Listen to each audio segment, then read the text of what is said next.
Pessoal, antes de mais nada, eu gostaria de deixar registrado meus agradecimentos por você estar aqui hoje. É muito importante para a universidade sair dos muros que a gente fala da universidade para estar recebendo todos vocês.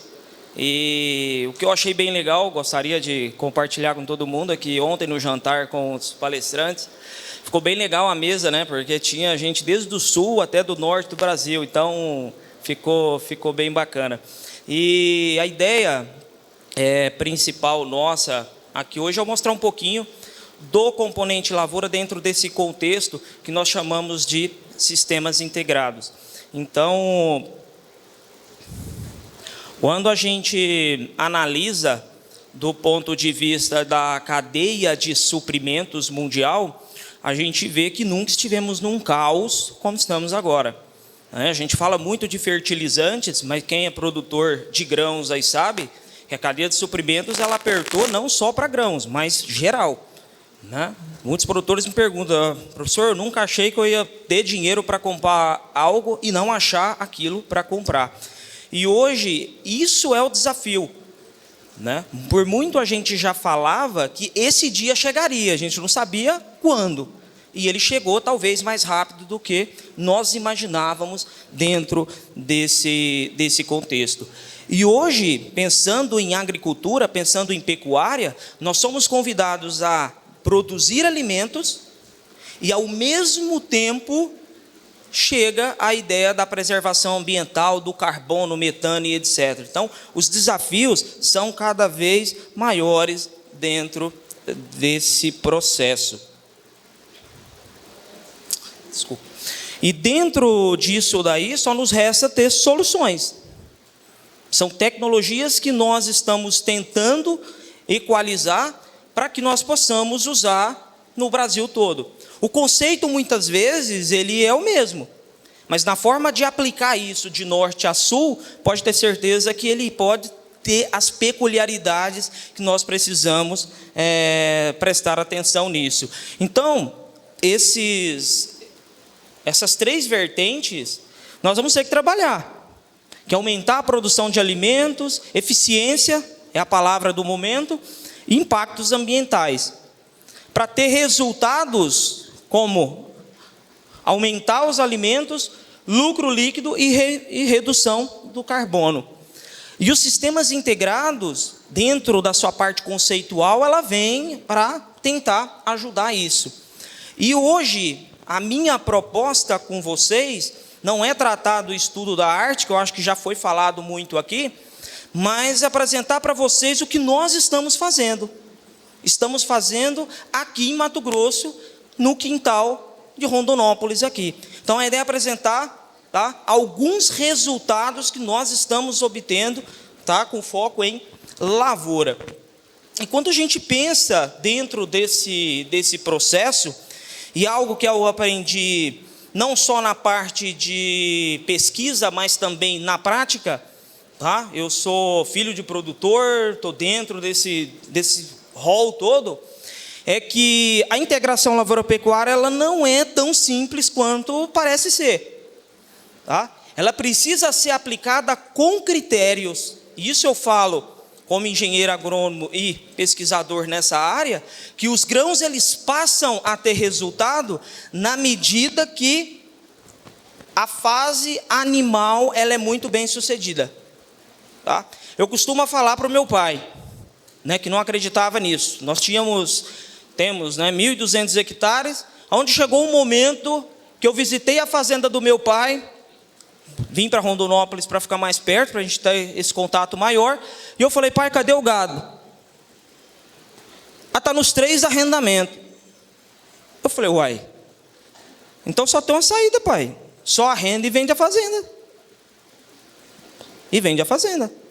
E quem trabalha com pecuária sabe a força, né, o dispêndio de dinheiro que é reformar um pasto. É muita grana, é muito dinheiro. E a agricultura, ela vem como uma amortização de todo esse processo. Né? Só que a agricultura, ela tem que dar resultado, ela tem que dar dinheiro. Né? E na prática lá, nós não saímos de 50 a 55 sacos com a integração lavoura-pecuária. Para o meu pai estava ótimo, porque ele é pecuarista, né? É pecuarista. E analisando todos os fatores, a gente viu essa fase pastagem, tá? Para quem pensa numa integração, no ponto de vista do lavorista, aqui é importante. Manejar o gado, ele é importante. Senão ele vira, ao invés de ser integração lavoura-pecuária, a gente tem competição lavoura-pecuária. Aí o negócio complica.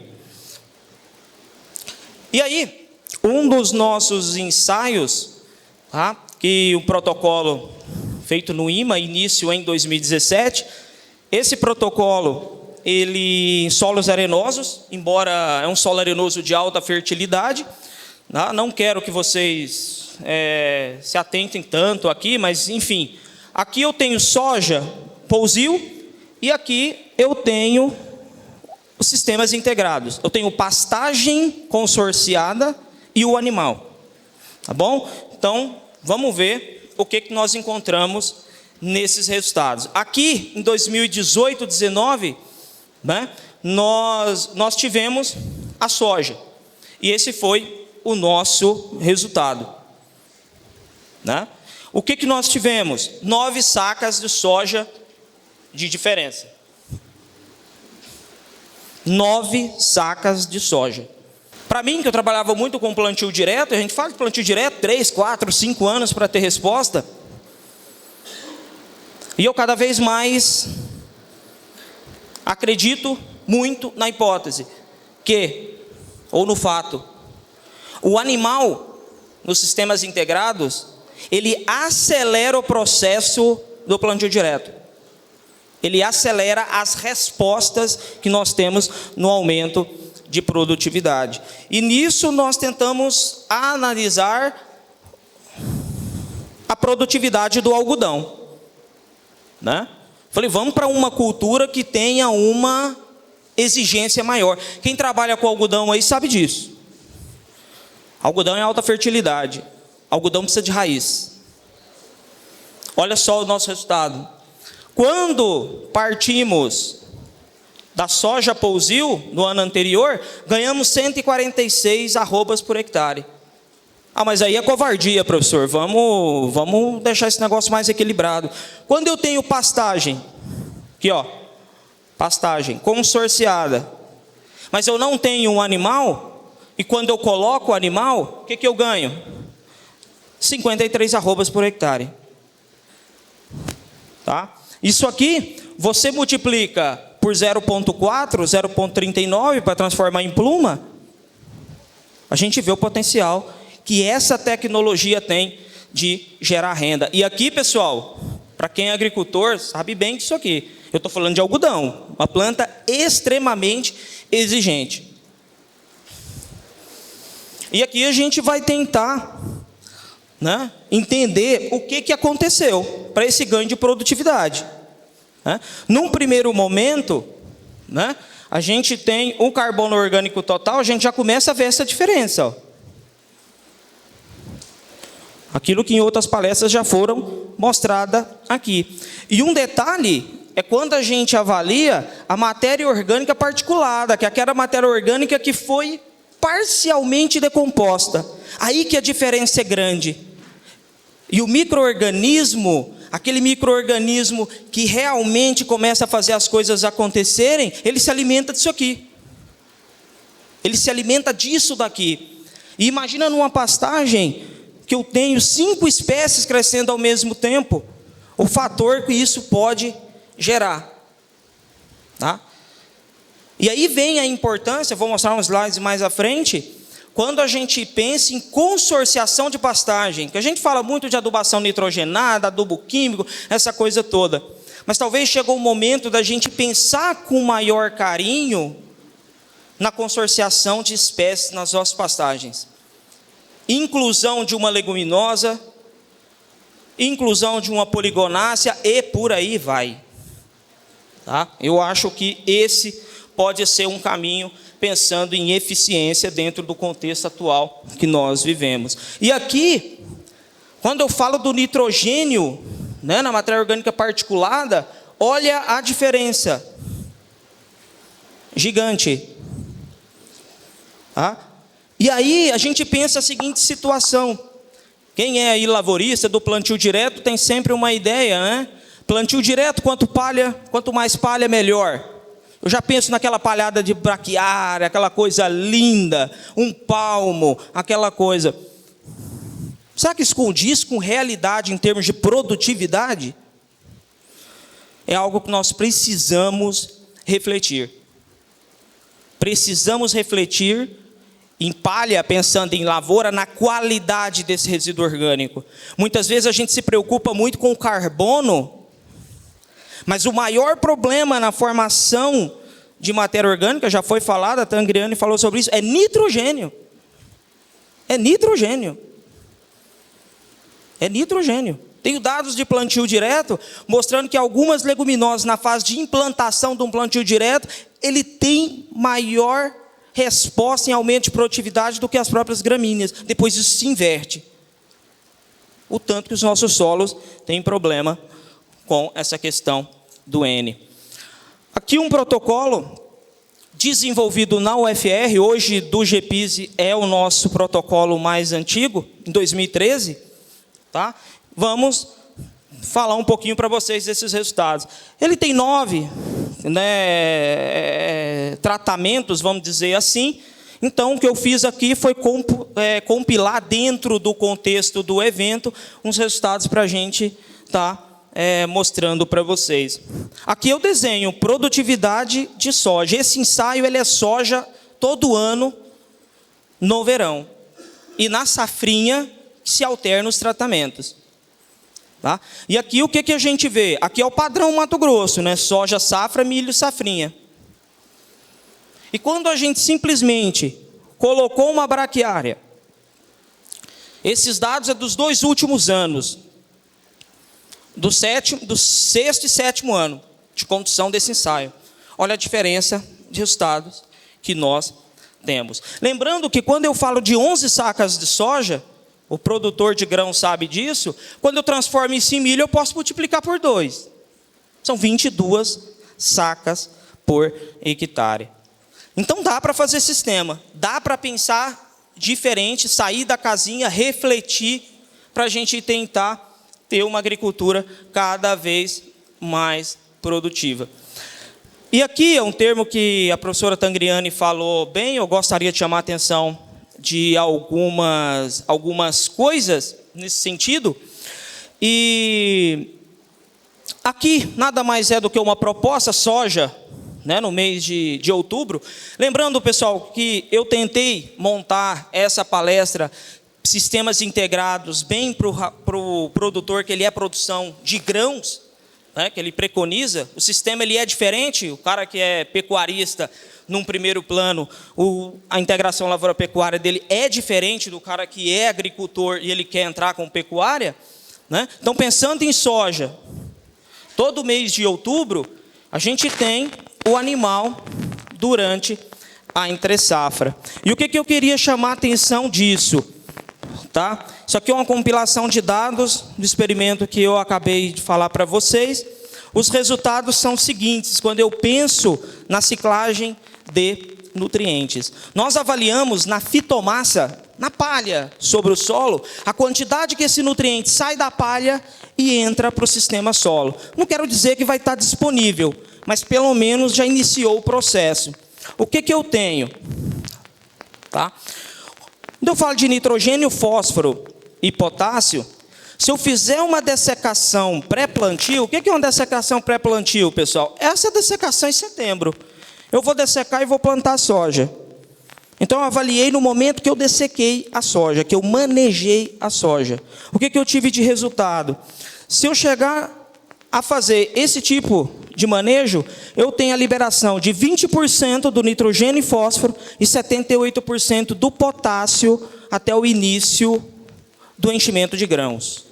Aí vem aquele contexto de ciclagem de nutrientes. Será que isso é suficiente? Pensando em aproveitamento desse nutriente associado ao material orgânico, o que eu posso fazer? O que a gente pode pensar em trabalhar nisso daí. Aí que veio a ideia, né, isso não é novo, mas precisa ser reforçado, é a dessecação.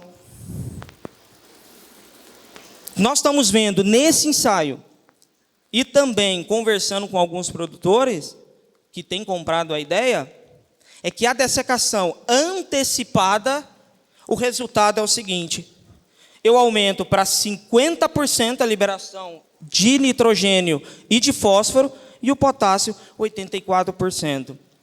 O que nós entendemos com esse processo?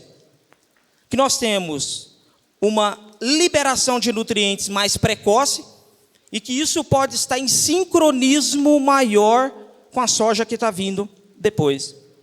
E um detalhe importante, quando a gente fala de plantio direto, principalmente sistemas que vai braquiária, cuidado com o excesso da braquiária,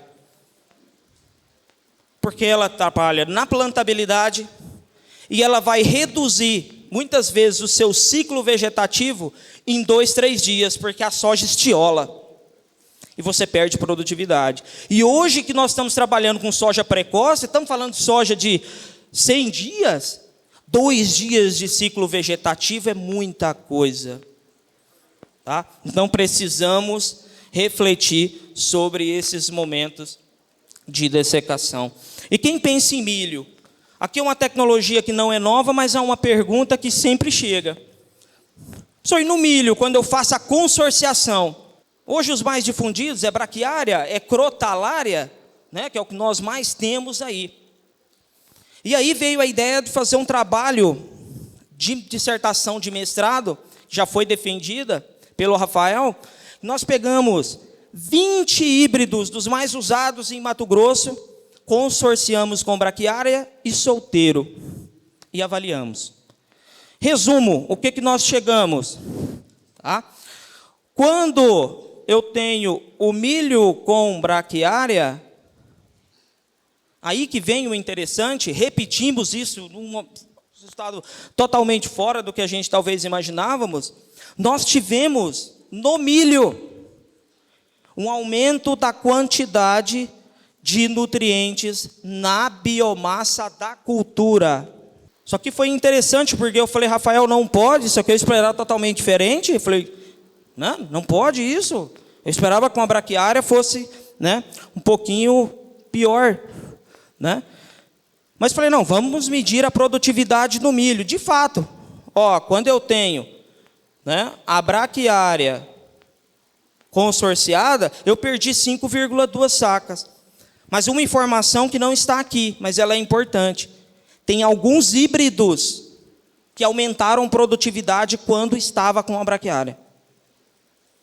Tá? Aumentaram a produtividade. Tá bom, perdi no milho, na média perdi 5 sacas de milho.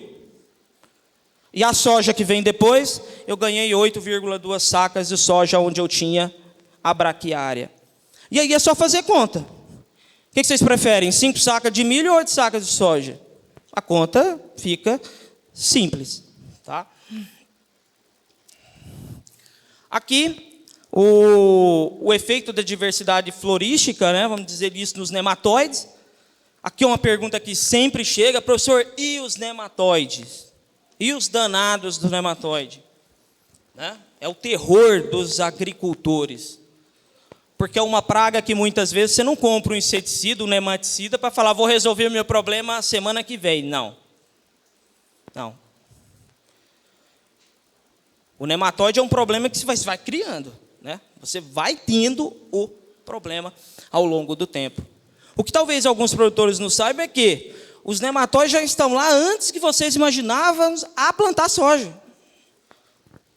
Estava conversando ontem mesmo com o Piaia do Piauí. Né? Lá eles têm problema de nematóide, tem maior do que nós aqui com pratilencos.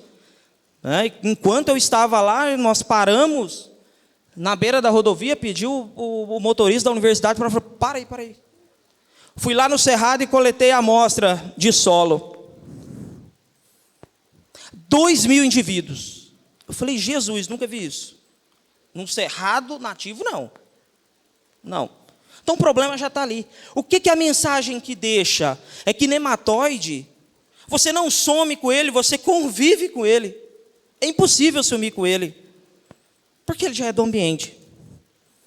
E aí, pegando esse gancho, aqui é uma parceria com a Fundação MT, aqui foi dissertação da Rayane, nós avaliamos no experimento de 11 anos de duração, avaliamos 2 anos do comportamento desse nematóide, e os tratamentos que nós tínhamos eram monocultivo, sucessão de culturas e diversidade de culturas, onde nós tínhamos maior quantidade de planta, rotação, essa coisa toda. E olha só os resultados. Pratilencos no solo. Saindo, vamos pensar na sucessão, soja, milho, né? Com uma diversidade maior de plantas, 50% de redução no solo. Quando a gente vai para a raiz, 43% de redução.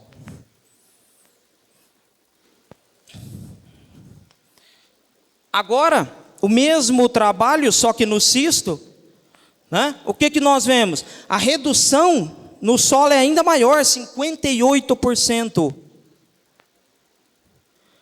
Gente, eu estou falando aqui, não é de um resultado coletado um ano. Era um experimento, ainda que ele existe, de 11 anos de duração, no qual eu coletei dados 2 anos consecutivos. 2 anos consecutivos, aqui é a média. Tá? E na raiz, 32%. Mostrando que o nematóide, sem dúvida nenhuma, se controla com sistema, com diversidade. Não tenha dúvida disso. Ainda no mesmo trabalho, um resultado que vale muito a pena, né, o heteródera ainda, nematóide de cisto, que esse trabalho nós avaliamos quantidades de calcário. Aqui é plantio direto, calcário em superfície.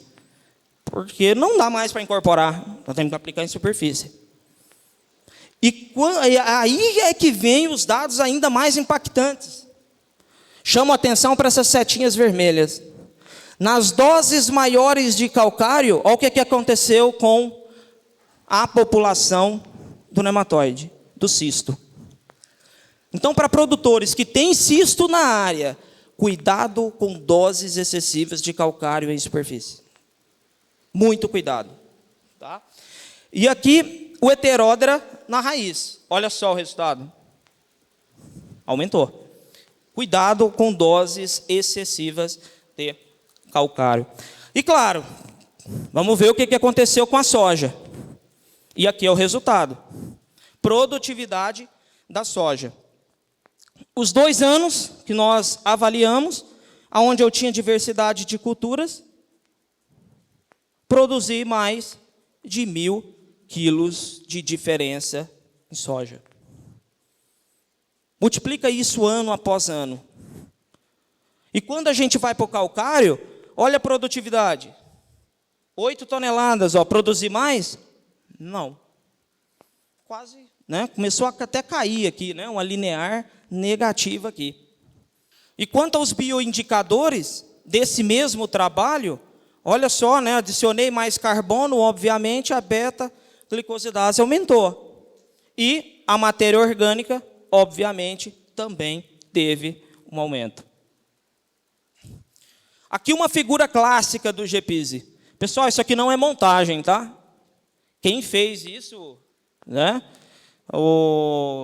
Teve gravação e tudo, nós temos prova disso daqui. Isso aqui é um ensaio que nós temos na UFR, que já tem 7 anos. E o que eu tenho aqui? Aqui eu tenho soja pousio. Olha a raiz.